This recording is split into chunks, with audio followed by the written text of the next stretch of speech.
The Senate Committee on Judiciary. Welcome to the public. Welcome to the members who are here and the people who are sitting here and in Las Vegas. Madam Secretary, would you please call the roll?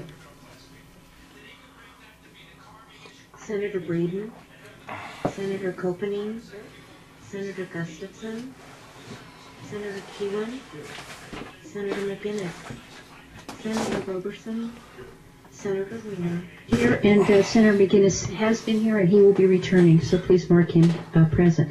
Committee, today we have one measure before us, another common interest community measure, or also known as Homeowners Association, and it does have other pieces to it as well. Senate Bill 185, which does make various changes relating to real property. As you recall, when we heard a very substantial Senator Copening's Senate Bill 174, we did have 2 days dedicated to the hearing on that measure because of the nature and interest and concerns about some of the policies it was addressing. So we have, you will see on your schedule on the agenda for this committee that we have also given this bill 2 days if we need it. Because we were anticipating a high level of interest and concern as well, and wanted to give people the opportunity to participate in the process. As we did with 174, we will also do with 185.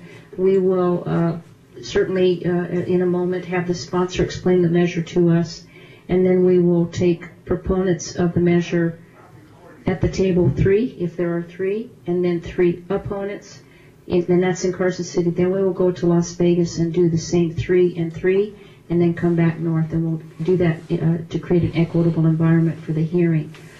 Again, 5 minutes, and we will clock it on the computer and give you an opportunity to wrap up if you need to do that as well, so that again we can be equitable in hearing all sides.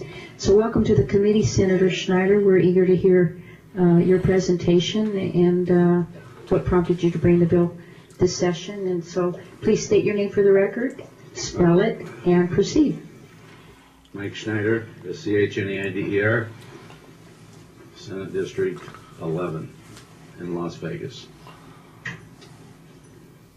Madam Chair, members of the committee, I come before you this morning with my last HOA bill. My first one, committee members, was in 1995. My second one, and the biggest one I ever had, as the chair knows, was 1997 here in this house. Created the Office of Ombudsman, rewrote 116, and unfortunately I was dubbed the father of homeowner associations, a title I'm happy to give up and send on to maybe Senator Copening, who has many years left here in this house. But this morning, I want to start off by giving kind of a historical perspective for this, if you don't mind, Madam Chair. And it's quite long and involved. And let me say, I call it sex, drugs, money, and HOAs. And that's what this is all about. That's why the homeowner associations don't work today. And as you see right here from Sunday's paper, and I think the secretary may have some to pass out to you, federal HOA probe broadens. And it talks about our HOAs. Another one, attorney at heart of HOA probe faces several legal battles. Well, that's just one of the attorneys in the HOA probe.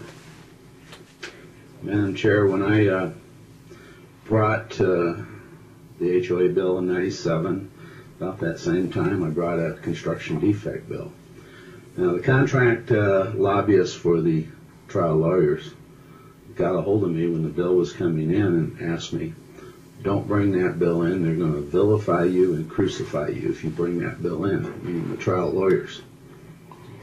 Well, I'm stubborn enough and believe in fair play in America enough that I brought it anyhow. They proceeded to vilify me and crucify me. And Madam Chair, you remember, as a longstanding member of this House, that they would bring airplane loads of senior citizens up here, give them yellow T-shirts and march them through the halls, buy them breakfast in Las Vegas, buy them lunch here, and take them home, and then buy them dinner there. And all on the pretense that these are poor, abused homeowners, abused by bad builders. My bill called to make builders repair any defects, but they had other motives. Their motives amounted to organized crime, and the organized crime is they've organized expert witnesses, they've organized attorneys that work in this. The expert witnesses would include architects,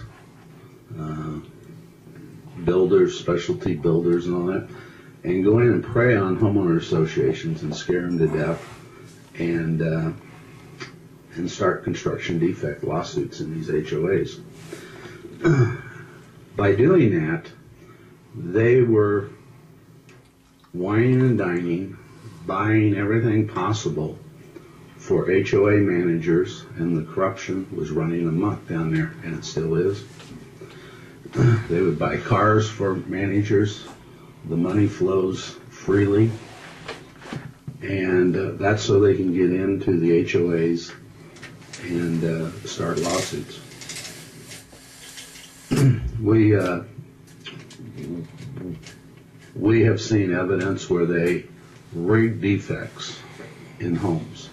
We have pictures of defects being rigged on roofs where they move tile and break tile, and they do all these things to then show homeowners, look, you have defects in your homes. I took a builder in Las Vegas who had been sued once and was in the second lawsuit. Two brothers, Hispanic brothers, they were from Colombia, lived in the American dream. They would take the leftover acreage from big builders, like take a 10-acre parcel and then build it out with condos. And they had pictures of what was going on. I took it to the Attorney General's office. The Attorney General's office was looking at it and ready to take some action when a leak occurred, not out of the Attorney General's office, but another area. And they had to let the investigation go because the whole thing was blown. And Madam Chair and committee members, it sounds like I'm talking about construction defect, but that's where this starts. And so on this, the construction defect attorneys, after I set up the homeowner association, the ombudsman's office, and then the CD attorneys would come up here and they masquerade as HOA attorneys, because that's one way they can get in to the associations. They took Chapter 116 and they would take it every session after we would do some adjustments.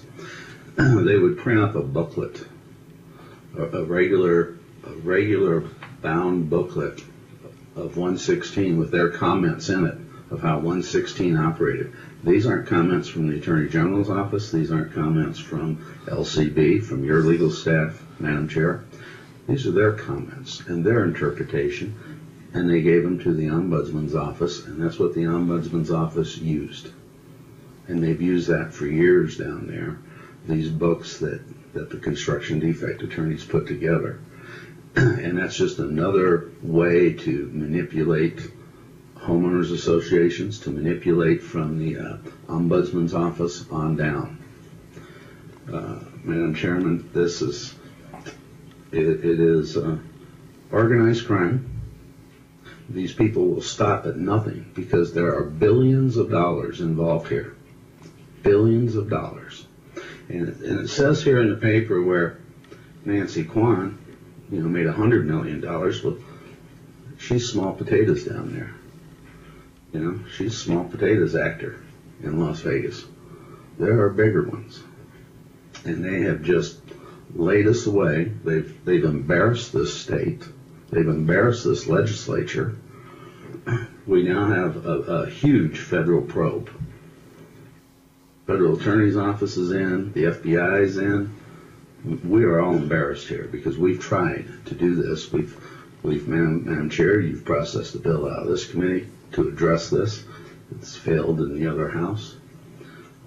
So this session, I think it's important we proceed, and Madam Chair, I would request that you, if one of your members doesn't have a construction defect bill, to bring it forward, and let's process the one that Senator Kerr and I had last session. Senator Kerr, I took him to the FBI before the session started last year. Senator Kerr, by the way, chairman of this committee and one of the finest gentlemen I know, one of the most honorable and ethical people I know. He did not believe that attorneys would do these things and organize these scams and prey on homeowners. And you know that, Madam Chair. He refused to believe that. And he fought that at every session up here. No, this what doesn't happen. And so when the FBI wanted to see me 2 years ago, I took Senator Kerr with me.